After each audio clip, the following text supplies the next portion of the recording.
The story unfolded within the royal court on a significant day when the king's 17th prince, Yahello, reached the age of 15. This marked his transition into adulthood, and as a customary gesture, the king granted him his own territory. However, Yahello felt little bad upon receiving the land, as it had long been regarded as a desolate, ruined place that he was expected to restore on his own. Soon after, he was sent off on a boat toward his new dominion. The moment the island came into view, disappointment struck him harder than he had anticipated. What was supposed to be his land turned out to be nothing more than a scattered formation of reefs. The place, known as Expelled Reef, was so far removed from the capital that even reaching it had taken a grueling 15-day voyage. It was so isolated that even pirates, who usually sought out unguarded territories, showed no interest in approaching it. Upon arrival, the escorts wasted no time in departing, turning the boat around without a second glance to see if he even managed to land safely. But regardless of their indifference, this place had already been declared his dominion.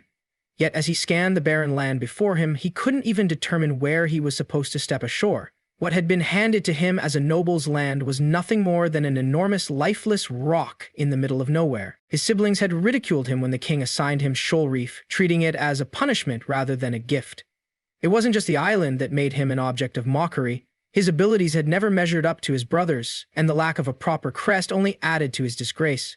A crest, an inborn mark that granted unique powers, was something every noble possessed. His brothers bore crests with formidable abilities, while his remained a mystery, one that even scholars had failed to decipher. He had tried everything in his power to activate it, but every attempt ended in failure, further humiliating his family. He had once begged his father for at least a single retainer to assist him, but the king, unwilling to go back on his word, had dismissed the request without hesitation. The reality was undeniable. This was not a reward, but an exile, a quiet removal from the capital. The thought that execution for treason might have been a kinder fate even crossed his mind. But despite everything, he wasn't ready to die. Determined to at least reach the land, he spotted a slightly less jagged area among the reefs and attempted to maneuver his boat toward it. Using wind magic to steady his landing seemed like an option, but his magic was so feeble that even shifting a feather would have been impossible. His approach was rough, and his landing was far from smooth, but he managed to make it onto the island in one piece. His first concern was securing the supplies he had brought with him. In the distance, a cave caught his eye, and he decided it might serve as temporary storage. However, upon entering, he was met with a sight that sent chills down his spine. Scattered remains of skeletons belonging to those who had once drifted here, only to meet their end. Fear gripped him, but choices were scarce. Whether he liked it or not, this cave would have to do. Placing his supplies inside, he stepped back out and gazed at the ocean, his eyes filled with uncertainty. The scenery before him was breathtaking in its own way, peaceful and free from the suffocating conflicts of the capital. Yet the beauty of it did little to change his predicament. If circumstances had been different, perhaps he could have appreciated it more. Shaking off the thoughts threatening to drag him down, he slapped his own face to regain focus. Survival was now his only goal. The first step was clear. He had to find a passing ship that might offer help, but he had to be cautious. It couldn't be a vessel from his own kingdom. The problem, however, was that hardly anyone ventured near this reef, and there were no established routes passing through the area. His options were severely limited. Survival quickly became a pressing concern, as the food and water he had brought would only sustain him for about a month. Without the ability to rely on magic, he considered his options. Gathering rainwater using barrels and fishing seemed like the only viable solutions. Before anything else, however, the cave needed to be cleared. The sight of scattered bones was unsettling, and burying them seemed like the least he could do. Taking out a pickaxe, he prepared to start digging, but before he could swing it, an unfamiliar voice echoed in his mind, informing him that he had acquired a mining tool. Confusion gripped him. The voice had spoken directly into his head, and before he could even process it, it spoke again. This time, he asked what it was. The answer came swiftly. It belonged to his crest, Cave King, which apparently had an advisor function, allowing it to communicate with him. It was at that moment that he finally learned the truth about his crest. For years, its purpose had remained a mystery, but now, in this isolated cave, it had awakened. He could only assume it was because he had never stepped into a cave or a mine before while living in the royal capital. The crest continued, explaining its abilities. It not only enhanced his mining skills, but also provided support, allowing him to rank up while inside a cave. The influx of information was overwhelming, but rather than dwell on it, he decided to put the crest's abilities to the test. Almost immediately, the effects kicked in. His vision adjusted, revealing glowing spots within the cave. These were apparently the optimal mining points, carefully calculated to ensure that he wouldn't accidentally cause a collapse. Curious, he swung his pickaxe at one of the marked spots, and the moment his tool struck the stone, the impact was far stronger than he had expected. His crest's support had significantly enhanced his mining ability, and thanks to the night vision effect, he could continue without difficulty. Realizing that shelter was his next priority, he focused on carving out a room for himself. With each strike, his efficiency seemed to increase, and before long, the repetitive motions became somewhat enjoyable. As he dug deeper, he noticed that his strength and speed were improving. The crest clarified that his efficiency was rising due to his mining skills ranking up the more he worked. After making significant progress, the voice of the crest's advisor returned, notifying him that he had already gathered 168 pieces of rock and asking if he wanted to retrieve them. He hesitated, unsure of where the retrieved materials would be stored, but the crest assured him that they would be kept within its inventory. He resumed mining, but soon, the sheer amount of excavated rocks surrounding him made it difficult to continue. Deciding to retrieve the accumulated stone, he watched as it vanished from the cave, stored away as if in a personal inventory system. Not long after, the crest introduced an automatic retrieval function to further support him, making mining even more efficient. A realization struck him. At this rate, he might be able to carve through to the other side of the reef entirely. With that thought in mind, he changed his approach and began digging downward instead. As he continued digging, the crest informed him that he had descended 10 meters from his starting point. However, he wasn't entirely sure what meters were, so he decided to take a break and check his inventory. The moment he opened it, he was astonished. Copper, bronze, and even gold ores had accumulated from his mining efforts. Gold, though valuable in civilization, seemed useless on an uninhabited island. But another stone immediately caught his attention. The magic stone. Unsure of its function, he asked the crest, which promptly explained that magic stones could enhance a user's magic power. The larger the stone, the greater the boost. This revelation was intriguing, but the next discovery truly shocked him. A stone called the turtle stone, which could extend a person's lifespan by a single day. The idea of being able to prolong life, even if just by a day at a time, was nothing short of miraculous. His initial resentment toward Sheol Reef began to fade. What he had once seen as a desolate and cursed place was now revealing itself to be an incredible land of untapped potential. Completely engrossed in mining, he soon forgot about keeping an eye out for passing ships. Before he knew it, he had dug 30 meters deep into the cave, his inventory now overflowing with rocks and ores. Yet, what intrigued him the most were still the magic stones and turtle stones. The idea of wielding more powerful magic excited him, so he decided to test their effects. Without hesitation, he used all 90 magic stones in his possession. At first, he felt no immediate change. Doubt crept in. Had he wasted them? To find out, he decided to test his magic directly. Turning back toward the tunnel he had carved out, he activated wind magic.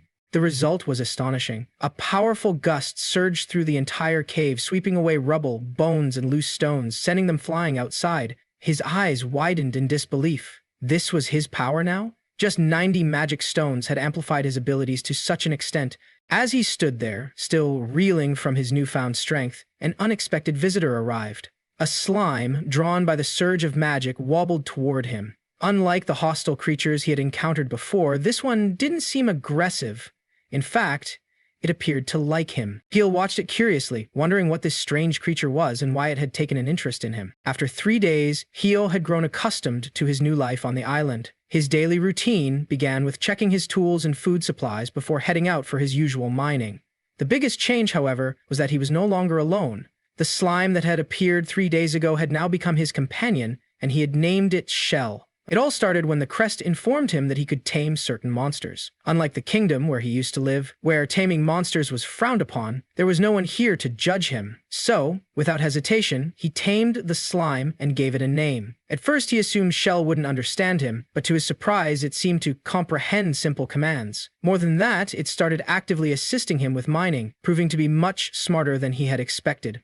With Shell's help, he could now reach places that had been inaccessible before. By using gestures, he could tell Shell what shape he wanted it to take, making mining almost 3 times more efficient than before. As his mining speed increased, he consumed 500 more magic stones, further enhancing his magic. Food was no longer a concern, and at night, Shell even transformed into a pillow, molding itself to his preferred shape for comfort. His discoveries continued. While mining, he came across about 10 more slimes. However, unlike Shell, they didn't seem as intelligent or responsive to communication. Still, as long as they didn't interfere with his work, he didn't mind their presence. That night, he fell asleep wondering what new treasures he would unearth the next day. The next morning, Shell woke him up by bouncing around unusually, trying to get his attention. Confused, Hiel followed Shell's frantic movements until he realized it was pointing in a certain direction.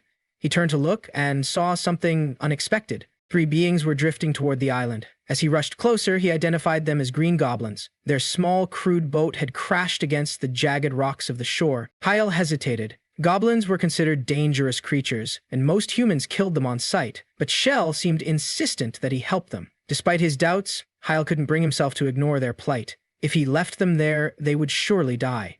Making his decision, he used a recovery spell to heal them and carried them to a safer place. Once he was sure their lives were out of immediate danger, he left them there and returned to the cave. He instructed Shell to watch over them and inform him of any changes. Although he wasn't sure if he could trust the goblins, he felt more confident now that his magic had grown stronger. To shake off his nerves, he focused on mining again. The rhythmic digging calmed him, and before he knew it, he was checking his inventory for new finds. This time, he had discovered two unfamiliar stones. One was a shining stone that never lost its glow, and the other was a Masagi stone which had the ability to lift any curse. He figured neither would be particularly useful right now. He already had night vision, and he doubted he'd be cursed on this isolated island. Shrugging it off, he continued mining. After some time, Shell returned, signaling that the goblins had woken up. Yahello approached cautiously, deciding to hide and eavesdrop on their conversation before revealing himself. He needed to be sure they weren't a threat. Holding his breath, he listened closely, waiting to hear what they would say. One of the goblins appeared interested in Yahello's food, though the others quickly warned against it. The general goblin L soon noticed Yahello's presence, becoming immediately wary. The goblin princess intervened, insisting that L lower his weapon, explaining that Yahello was the one who had saved them. However, L refused, convinced that Yahello posed a threat. Meanwhile, Yahello was caught off guard upon realizing that they spoke the same language, which suggested they might have come from the same continent as him. He assured them he had no ill intentions, but L remained distrustful, certain that Yahello's expression revealed hidden motives. Perplexed by L's accusation, Yahello looked towards Shell, who had transformed into a mirror, and was startled to see how menacing he appeared. His reflection revealed a dangerously intense look, making him question just how much his relentless mining had changed him. Adjusting his expression, he reassured L, offering them his food, since he could easily gather more. To demonstrate, he used wind magic to catch fish effortlessly. Though witnessing Yahello's strength, couldn't understand why he hadn't simply attacked them if he was this powerful. Princess Ri attempted to reason with him but suddenly collapsed, leaving the others in distress. When Yahello inquired whether she hadn't been fully healed, the elder goblin Vari clarified that it wasn't an injury but a life-shrinking curse. Seeing their princess on the brink of death, the goblins were overwhelmed with grief. PL, sensing things escalating, stopped Vari and L from sacrificing themselves alongside her. He declared that he could cure her, though L angrily dismissed the claim, arguing that every possible remedy had already been tried. Undeterred, Yahello decided to use the Masagi stone he had previously found. As her lifespan had already been reduced, he followed up by using 79 turtle stones on her. The goblins, though astonished by his possession of such rare items, focused solely on the miracle before them. Princess Ri, regaining consciousness and looking healthier than before, confused, she questioned what had happened, believing she had already died. L, realizing Yahello's true nature, finally let go of his hostility. Acknowledging that Yahello had saved his princess, he bowed deeply in apology, striking the ground so hard that it cracked beneath him. Yahello, observing L's strength firsthand, suggested they put aside their differences and share a meal. As they sat together, L introduced himself as General L of the Belden tribe, followed by Ri, who revealed herself as the daughter of King Rodin. Lastly, Vari identified himself as the shaman of their tribe. When it was Yahello's turn, he stated that he had once been the prince of the kingdom of San Felis. L assumed that his magical abilities came from his royal lineage, but Yahello denied it, explaining that he had acquired them through the magic stones he unearthed. Curious about their circumstances, Yahello asked how they had ended up on the island. L then recounted their tragic past. Their homeland had been burned down by orcs, wiping out nearly their entire royal family, with Princess Ri being the sole survivor. For the past year, they had wandered in search of a new home, only to be rejected by every clan they approached. Humans had chased them away as well, leaving them with no choice but to attempt reaching the new world with their remaining people. Unfortunately, their journey had ended in disaster when their ship sank, leaving them uncertain about the fate of the others. Princess Ri reassured Vari not to blame himself, stating that no matter where they had stayed, their fate would have turned out the same. She expressed her gratitude to Yahello for saving them, even though they were considered monsters by others. Yahello, feeling sympathy for their situation, told them it was nothing and that he was glad to help. Ri, though, resigned herself to the fact that she wouldn't live much longer. She was at peace, however, since the pain in her chest had disappeared. Yahello, determined not to let her give up, assured her that it wasn't too late. He revealed that many turtle stones lay beneath the ground, and by using them, they could extend her life as much as they wanted. He added that if he kept digging for a week, he could likely give her over a year of life. L, feeling it was a lot to ask, offered to help with the digging. Hyel, grateful for the gesture, declined, telling him it wasn't necessary. Both El and Ri thanked him deeply, with Ri wondering why he would offer such a precious gift. Hyel simply explained that he enjoyed digging for fun and was happy to have someone to share the task with. Ri, overwhelmed by the possibility of living longer, couldn't help but feel emotional. It was a natural response for anyone who had been on the brink of death. Hyel, brushing it off as nothing special, wondered what he should do next. He had enough ice axes but was concerned about the digging process itself. It was then that the crest informed him he could share parts of his power with the monsters he tamed. He offered them the chance to be tamed by him, explaining that it would allow them to help with the digging. They were free to decide, as he would provide them with turtle stones regardless. Grateful for his generosity, they agreed, with Ri also expressing her willingness to serve him. She didn't want to just sit idly by while the others worked for her, and she hoped to repay him for saving her life. Hyel then decided on new names for them. El became Elvan, Vari was renamed Varys, and Ri was now Reyna. They were pleased with their new names and promised to give everything they had to him from that point forward. Next, Hyel took out a shining stone and used it to create torches for the group, since, unlike him, they didn't have night vision. The torches revealed areas in the cave that were more suitable for mining. Hyel demonstrated how to mine, striking the wall in front of him with ease and causing it to break apart completely. He explained that they would eventually be able to dig in the same way, reminding them that he didn't start out as skilled as he was now. The next challenge was collecting the rocks, as they didn't have the automatic retrieval skill. Hyel then instructed Shell to guide the other slimes in gathering the rocks and ores. He believed that practice would make them all more efficient, and together they began mining as a team. The cave, once silent and empty, soon became filled with the sounds of collective effort and life. Hyel found himself lost in thought, recalling a painful memory from his past. He remembered being bullied for his weakness, struggling to protect a monster that had been tied up and tortured. A familiar object around his neck reminded him of that tragic moment. Before he could dwell too deeply, Elvin noticed his distraction and asked if he was feeling tired from all the digging. Rihanna also checked on him, concerned. Hyel reassured them that he was just lost in thought, and thanks to his Cave King crest, he couldn't get tired from digging. Rihanna gently reminded him not to overwork himself, and he promised he wouldn't. Just then, a delicious scent filled the air. Hyel turned to find that Rihanna had baked an apple pie for everyone. The group was overjoyed to have something new to eat, their spirits lifted by the unexpected treat. 3 days had passed since Hyel met the goblins, and in that short time they had made significant progress. They built essential structures like a bathroom, a reservoir, and a simple kitchen. Thanks to these improvements, Hyel could now enjoy Rihanna's cooking, which never failed to be delicious. Seeing his enjoyment made Rihanna happy, while Hyel was glad that she could make use of the supplies he had brought from the mainland. Meanwhile, Elvin and Varys realized how fun mining could be. They took great satisfaction in their work, especially since it contributed to extending their princess life. Reyna expressed her gratitude to them, appreciating their dedication. Though things were improving day by day, there were still many challenges ahead. Some crucial resources were still missing, and they needed more variety in their diet beyond fish. Their clothes were also beginning to wear out, making replacements a growing concern. Hyel wasn't optimistic about getting outside help, but he considered stopping a passing ship and using his gems to trade for supplies. More importantly, he realized that his mindset had changed. He was starting to think like a true lord, with responsibilities beyond just survival. For now, he decided to keep mining, focusing on gathering more turtle stones for Rihanna, while hoping to discover new valuable minerals. As he dug deeper, he came across a hollow space. Curious, he ventured inside and found stones that were different from the shining stones.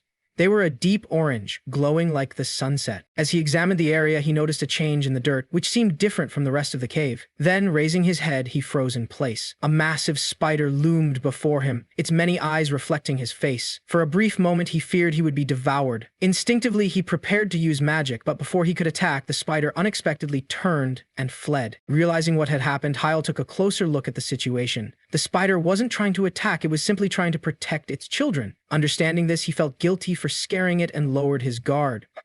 Just then, his crest alerted him that he had found tameable monsters. Sometime later, as Elvan waited for Hyel to return, he was startled to see his boss approaching, with a group of massive cave spiders following behind him.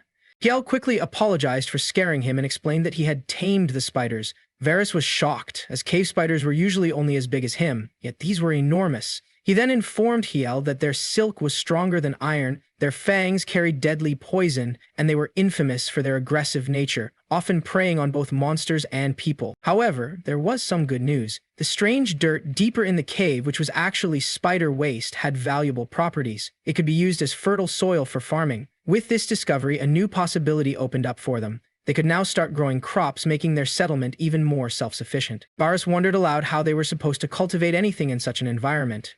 In response, Heel mentioned that he had something interesting to show them. Leading them toward a tunnel, he gestured for them to take a look inside. The sight of a long staircase took them by surprise, prompting questions about its origin. Heel explained that on his return trip with Taran, the spider, he had encountered difficulties due to the narrow passage. To solve this, he had expanded the space and constructed the stairs, utilizing newly unlocked abilities as the Cave King. His powers now allowed him to reshape excavated areas as he pleased, refine and synthesize materials in his inventory, and even grant himself night vision or tame creatures. Encouraged by these developments, Elvan and the others found themselves more eager to work hard the following day. To celebrate Taran and its offspring, Hiel proposed a welcoming feast, and Rienne volunteered to prepare a large quantity of grilled fish. Looking ahead, Hiel envisioned transforming the island, incorporating various improvements over time. While Elvan and Varys remained occupied crafting ice axes, Hiel assisted whenever they encountered difficulties. He remarked that achieving iron tool production in such conditions was a remarkable breakthrough. Meanwhile, Rihanna took on the responsibility of weaving garments from spider silk. Once tasks were assigned, he instructed them to dispose of waste in a designated area. During this process, he made an interesting observation. Taran's speed far exceeded anything he had encountered before. Utilizing the collected spider waste, he decided to plant an apple seed. The rapid growth of the tree astonished him, making him realize why Taran had reached such an immense size. However, upon closer reflection, he suspected that the accelerated growth was not due to the waste, but rather the presence of sunstones within the cave. Since he had not come across these stones anywhere else, he concluded that they were rare and should be preserved carefully. He entrusted Rihanna with overseeing the sunstones and managing future plantations. She hesitated momentarily, questioning whether he was sure about handing her such a responsibility, but ultimately assured him that she would not disappoint. Confident in his decision, he set off once more, traveling back with the assistance of a riding shell. With everyone occupied in excavation, he reasoned that he could dedicate more time to mining as well. His current objective was to gather additional turtle stones. So far, Rihanna had managed to extend her lifespan by 5 years, but he remained concerned about her. Since they were both 15, he assumed she would want to continue living far beyond that. Determined, he resumed his mining efforts, knowing that he was the most skilled digger among them. Amidst his work, he unearthed an unfamiliar white stone and added it to his collection. To his astonishment, the stone turned out to be a dragon orb, an artifact capable of reviving the dead. Without hesitation, he called the others over to dig in the same location. Despite their collective effort, no additional dragon orbs surfaced. This led him to consider the unsettling implications of having unlimited access to resurrection. Concluding that such power should not be taken lightly, he decided to store the stone outside his inventory. Just then, Elvin's urgent voice rang out, calling for his attention. Uncertain about what had occurred, he placed the dragon orb aside and hurried upstairs. Unnoticed, the stone rolled away and came to rest against a lifeless body. Meanwhile, Elvin informed Hyle that a familiar ship was approaching, one he recognized as belonging to their comrades. The sight filled them with relief. Members of their tribe had survived, including Elvin's daughter. Hiel, however, pointed out that allowing the ship to dock in this area could be risky and advised Elvan to use a smaller boat to reach them instead. While making preparations, he considered the possibility that Elvan and the others might choose to leave with their tribe. Wanting to support them, he handed over several sunstones, explaining that these would help them rebuild their settlement wherever they decided to go. Elvan, puzzled by his words, questioned his intent. In response, Hyle suggested that they would be better off in a less isolated place, and assured them that once they had established a new home, trade between them would begin. The implication of separation unsettled them. Elvan, unable to hold back, called out to Hyle, insisting that they were not being abandoned so easily. He reminded him of the oath they had made, to stand by his side no matter what. Rienne echoed this sentiment, declaring their allegiance. Although moved by their loyalty, Hyle cautioned them, reminding them that this could be their only opportunity to leave. In response, Rienne firmly stated that if that were the case, he should leave with them instead. His gaze shifted toward the towering rock formations, recalling how desperately he had once wanted to escape this place. But now, things were different. Rienne, sensing his attachment, reaffirmed her stance. If he chose to stay, so would she. Elvan and Varys nodded in agreement. The realization of their devotion stirred deep emotions within him, but before he could say anything, the sea suddenly grew restless. Waves crashed violently against the ship, dragging it downward. Panic set in as Elvan realized the danger. Many of the goblins aboard had never learned to swim. Without hesitation, they rushed toward the smaller boat, hoping to reach them in time. Watching them, Hiel knew their efforts might fall short. The unfolding crisis triggered painful memories, times when he had been powerless to save others. But this time was different. Determination surged through him as he sprinted toward the cliff's edge. Without a second thought, he leaped, his expression unwavering as he plunged toward the turbulent waters below. He believed in himself. This time, he was no longer powerless. Strengthening his resolve, he placed his faith in the crest of the king of the cave and unleashed his freezing magic upon the ocean. The water surrounding the sinking ship turned solid in an instant, preventing it from capsizing. Seeing the sheer power of his magic after using over 8,000 magic stones left him in awe. Maintaining the ice, he called out to Elvin and the others, instructing them to cross over and rescue the stranded goblins. Elvin immediately rushed forward but lost his balance, slipping on the slick surface. Yahello hadn't considered that issue, but before he could react, Terran leaped forward, grabbing Yahello and carrying him across the ice on her back. Realizing that Terran's legs had the perfect grip for the terrain, he saw a solution. Soon, the other spider children joined in, skillfully navigating the frozen surface to aid the rescue. Watching them, Elvan felt a mix of sadness and gratitude. He regretted not being able to help as much, but was thankful for the spider's support.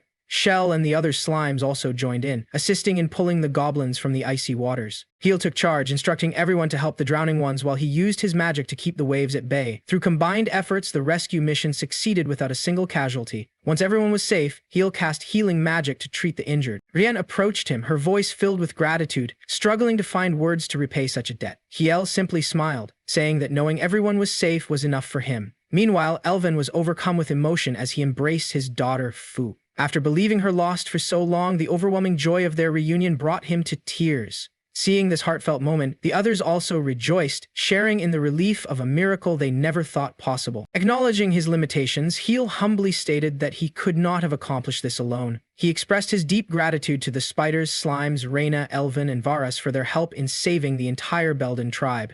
Reflecting on his past, he knew that such a feat would have been unimaginable for his former self.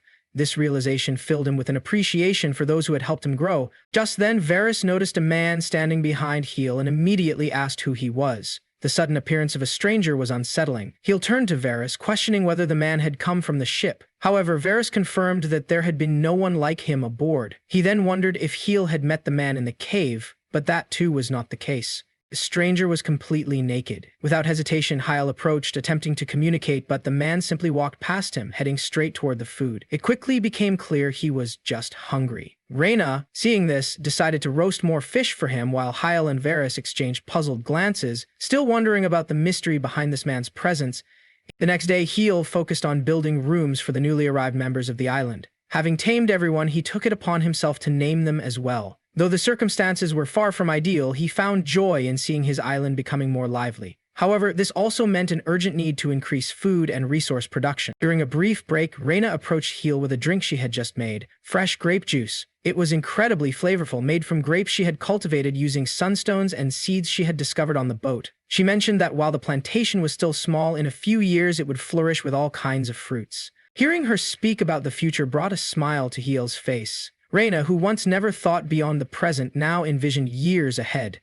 That change in her mindset filled him with happiness. He reassured her that if she ever needed help, she could always rely on him. Just then, a commotion broke out among the goblins. The strange man had been wandering around, silently staring at everyone, making them feel uncomfortable. One of the goblins finally confronted him, asking him to go elsewhere. Frustrated, the goblin referred to him as Mappa, and soon enough, everyone else adopted the name. Thus, the nameless wanderer became known as Mappa, though his origins remained a mystery. Mappa picked up the goblin's crafted items, examined them, and put them back as if they weren't up to his standards. The goblin, annoyed, handed Mappa a hammer and challenged him to do better. The moment Mappa gripped the hammer, his eyes burned with determination. Without hesitation, Mappa set to work. His movements were swift and precise, as if he had spent a lifetime at the forge. As he hammered the glowing iron with expert strokes, Yahello and the others watched in awe. In no time, Mappa crafted a set of ice axes, each one flawless, their craftsmanship almost artistic. Curious about their quality, Yahello decided to compare Mappa's pickaxe against the usual ones. As soon as he tested them in the cave, any doubts vanished. The pickaxe Mappa had made was far superior, despite being forged from the same iron. While checking his inventory, Yahello realized that his prized dragonstone was missing. He was sure he had left it in a specific spot, but now only a strange marking remained on the ground. As he examined the area, a theory formed in his mind. Perhaps, hidden beneath the rocks, were the remains of a once-living being, brought back to life by the dragonstone.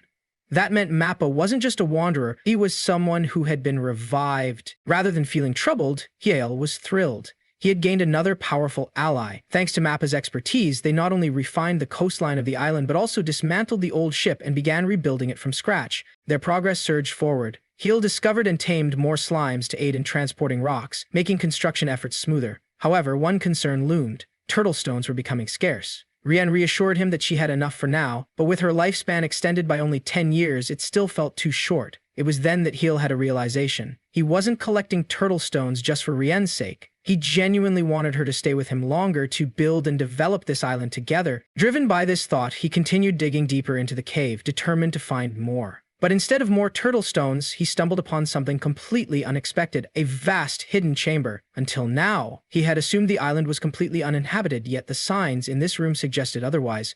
Something, or someone, had lived here long ago. Eager to explore, he searched the chamber and uncovered a heartstone, a rare artifact capable of becoming the core of an artificial life form. With this, he could create dolls or even new allies. As he continued, he found another extraordinary relic, a golden change stone. The change stone had a peculiar ability. It could evolve a monster into another species while retaining their age and personality. At first, the concept unsettled Hiel. The idea of transformation on such a fundamental level felt almost unnatural. However, inspiration soon struck, and he decided to discuss it with Varys, Rien, and Elven. Varys recognized the stone immediately, explaining that their legends spoke of it. When asked if he knew of any goblin-like species, Hyle recalled hobgoblins and leaf goblins. Varys elaborated further. Both species had originally been regular goblins. Those who sought greater strength evolved into hobgoblins, while those who longed for a life deep within the forests became leaf goblins. It was the change stone that had made their transformations possible. With this revelation, Heal finally understood the true meaning of evolution. Varys was taken aback upon seeing the change stone for the first time. Meanwhile, Hyle recalled that his Cave King Crest had previously informed him that the stone could evolve a being and even renew their lifespan. With that in mind, he turned to his companions and asked if any of them wanted to try it. Ilvan, intrigued but content with his current form, politely declined. However, Rihanna hesitated before speaking up. She wished to evolve, hoping to gain the ability to use magic and assist Hyle. Still, she felt uncertain about using something so valuable just for herself. Elvan and Varys reassured her, and Hio himself encouraged the idea. More than anything, he wanted her to live longer. His words solidified her resolve. Taking the change stone, she closed her eyes and focused on her desire to stay by Heal's side for as long as possible. She envisioned the species she wished to become, and as her determination grew, the stone began to shine intensely. The light became so overwhelming that everyone had to shut their eyes. Moments later, as the glow faded, they cautiously opened their eyes, and what they saw left them speechless. Rihanna had transformed into a beautiful teenage human girl. She stared at her new form in awe, touching her hands and face as if to confirm it was real. But the most dramatic reaction came from Mappa, who, upon witnessing such a stunning girl standing before him completely bare, was so overwhelmed that he got a sudden nosebleed. Hours passed before Hiel suddenly woke up, feeling disoriented. He couldn't remember when he had even fallen asleep, but then the memories of Rihanna's evolution came flooding back. As he stirred, he found himself in a comfortable position, his head resting in Rihanna's lap. She reassured him softly, telling him she was right there for him. The sight of her, now looking like a human girl, made him flustered, and he quickly sat up, still not entirely accustomed to her new form.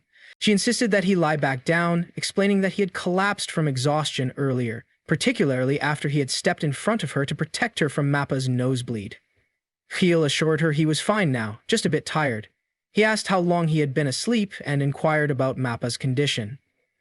Rihanna told him Mappa was also resting, then hesitated before addressing a more sensitive topic. She admitted that she wasn't sure how she felt about her new appearance. She revealed that she had been cursed from a young age, causing her body to grow weak and sickly over the years. Her beautiful sisters had mocked her for it, and eventually, even her parents had turned away from her. That's when she decided to use the change stone to transform into someone who could finally feel beautiful. Looking at herself in the mirror after the change, she saw exactly what she had always dreamed of, a strong, healthy, and beautiful version of herself. Rihanna apologized for using such a precious stone for a selfish wish, but Heel reassured her, telling her she didn't need to apologize. He shared that he, too, had changed since arriving on the island, and that it was completely fine for her to have a new life in a body she liked. He added that it would have been a waste for her to remain in a body she didn't feel comfortable in. Rihanna, moved by his understanding, thanked him, and in return vowed to offer everything she had to him. Just as she spoke those words, Hiel reached out to take her hands, but they were interrupted when they noticed Mappa standing behind them, silently observing. Both Heel and Rihanna jumped in surprise. Rihanna's transformation quickly became the talk of the Beldan tribe. She made herself some clothes from the silk of Terran and others, and when she asked how they looked, the tribe members who hadn't witnessed her evolution were initially shocked. However, once they saw her working tirelessly and putting in the effort, they warmed up to her, accepting her as their own. Rihanna threw herself into learning magic and martial arts, her ambition growing with her new life. As she trained and developed, Heel couldn't help but feel happy seeing her so fulfilled, enjoying her newfound abilities. Varys, noticing Heel's thoughtful expression, asked him what he was thinking. Heel, slightly flustered, quickly denied that he was admiring Rihanna's new form. Varys, however, took it literally and pointed out that he had expected Heel to notice something else: Rihanna's crest, which turned out to be the farmer crest, a rare and valuable gift that made crops grow more plentiful.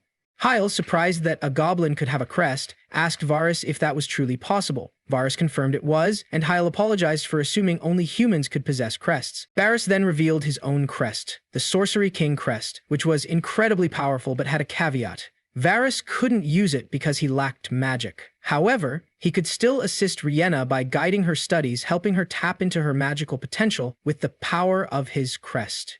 With this new knowledge, Varys suggested they shift their focus toward expanding their territory. They needed to reclaim land from the sea and grow their crops. He also wanted to create more spaces where children could play. As they discussed their plans, Varys mentioned the need for more raw materials to make this happen. Hiel, eager to contribute, offered a solution. He suggested they focus on utilizing the workshop even outside of the cave to prepare materials in advance.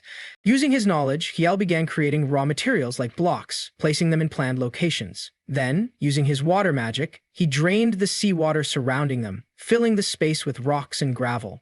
To finish, he spread the surface with caged spiders' dirt, preparing the land for the tribe's expansion. With these new developments, it seemed like their island was about to grow even more, both in size and potential. He considered the space sufficient for now, and had managed to construct a large area with the workshop's assistance.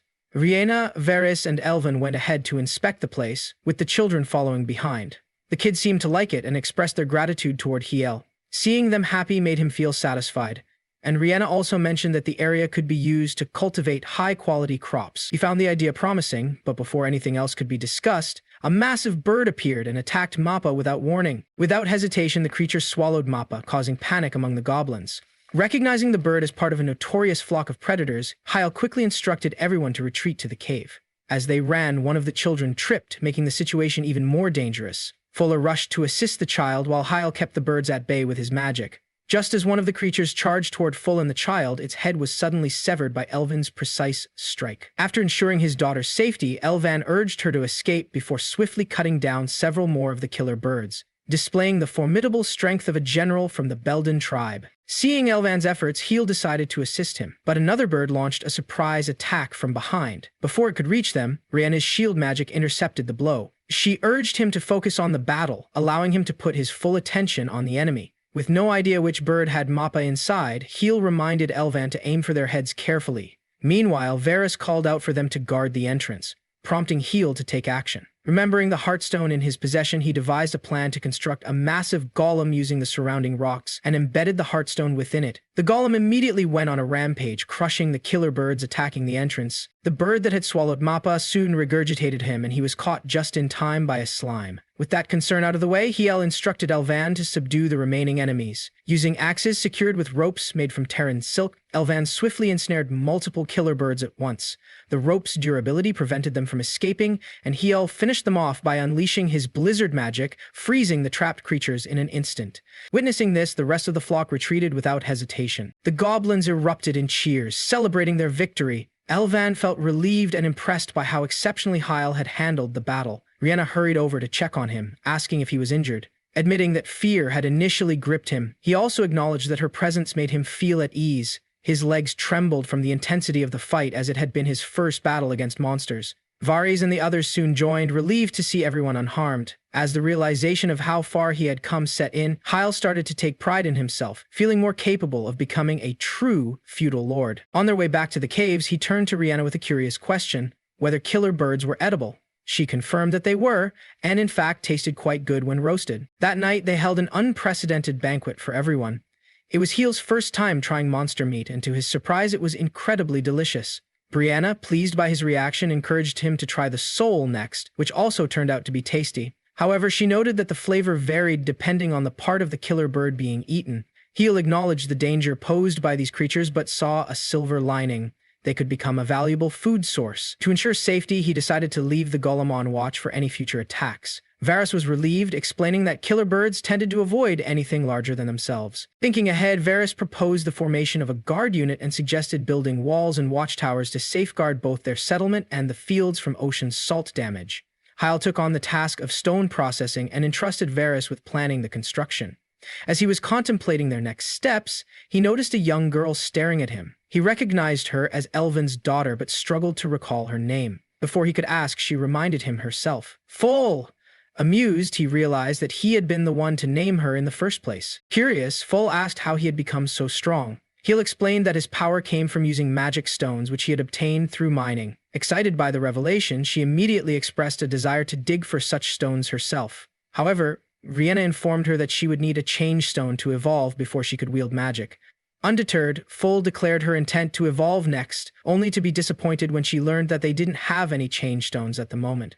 Before she could press further, Elvand arrived and lightly reprimanded Full for bothering Hyle, scolding her for speaking so casually to him. He then apologized for her behavior. Observing their interaction, Hyle couldn't help but see the striking resemblance between father and daughter. Instead of dismissing her enthusiasm, he offered her a challenge. If she could find a change stone on her own, she could use it.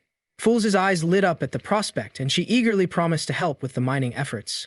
Heel welcomed the extra hands and appreciated her enthusiasm. Later, he used 800 magic stones on Reed to enhance her magical abilities. She accepted the responsibility of honing her newfound strength, and Elvan reminded her of the importance of eating well to maintain her power. By the end of the day, Heel had successfully reclaimed land while securing a new food source, marking this as a significant milestone for Sheol Reith. The next morning, he visited the newly built cold freezer, Rhianna's idea to preserve large quantities of food. He had made it quite spacious, but in doing so, he ended up catching a cold himself. Thanks to this freezer, they no longer had to worry about meat spoiling.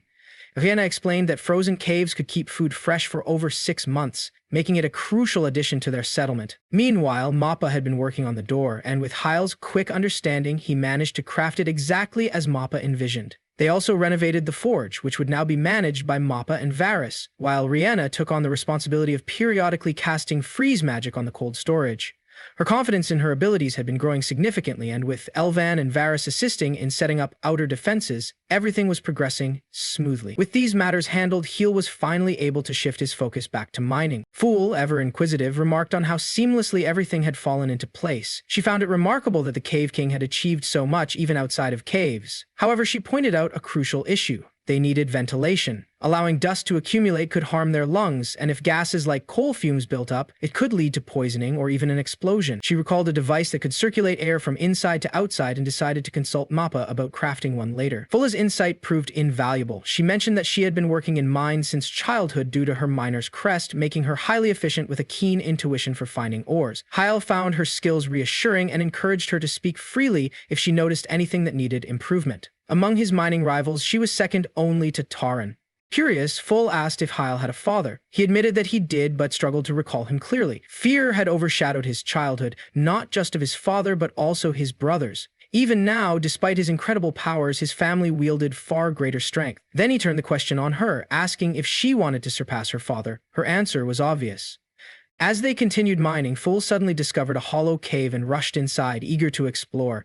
The cavern was vast, resembling a stone chamber. Excited, she asked if chain stones were typically stored in such places.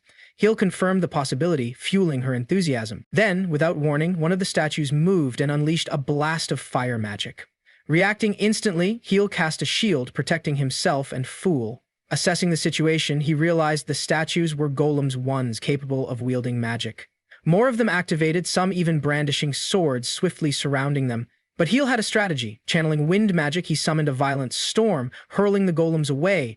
Fool, shaken but unharmed, apologized for recklessly charging ahead. Heel reassured her it was an unexpected encounter for him as well. To ensure safety, he signaled Shell to halt all mining operations. Amidst the debris, Fool spotted a stone and excitedly asked if it was a golden change stone. However, it turned out to be a sorcery stone, used for creating dolls. Disappointed, she barely had time to react before Mappa suddenly appeared, startling her. He gleefully scavenged swords from the wrecked golems before vanishing back to the surface. Watching him, Fool couldn't help but wonder how long he intended to remain naked. She asked if all humans were like that, to which Heel quickly clarified that Mappa was an exception. Curious about the golem swords, Yahello attempted to lift one, but it wouldn't budge. Even with Fool's help, it remained immovable. His crest prevented him from collecting anything beyond minerals and mined materials. Determined, he swung his pickaxe at the sword, but it refused to break. He tried repeatedly until, after countless strikes, it finally shattered. Examining the fragments, he discovered that the sword was made of orichalcum, a rare metal lighter and stronger than steel, capable of holding magical enchantments. As he inspected his inventory, something shocking caught his eye. Meanwhile, back in the main cave, Elvan struggled to lift the sword Mappa had brought back. Hyle returned to find everyone gathered around it. Rial explained that the weapon was too heavy for anyone to wield.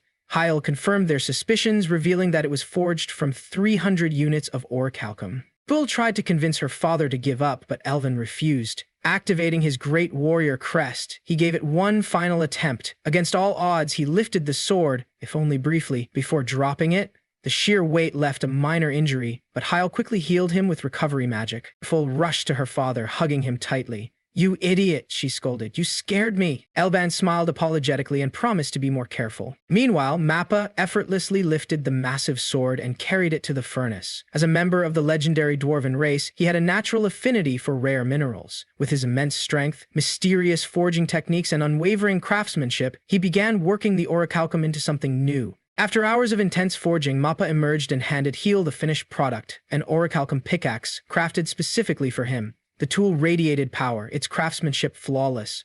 Without a word, Mappa returned to the forge, eagerly creating more orichalcum tools. Despite his remarkable skills, one thing remained unchanged: his strange preference for staying naked.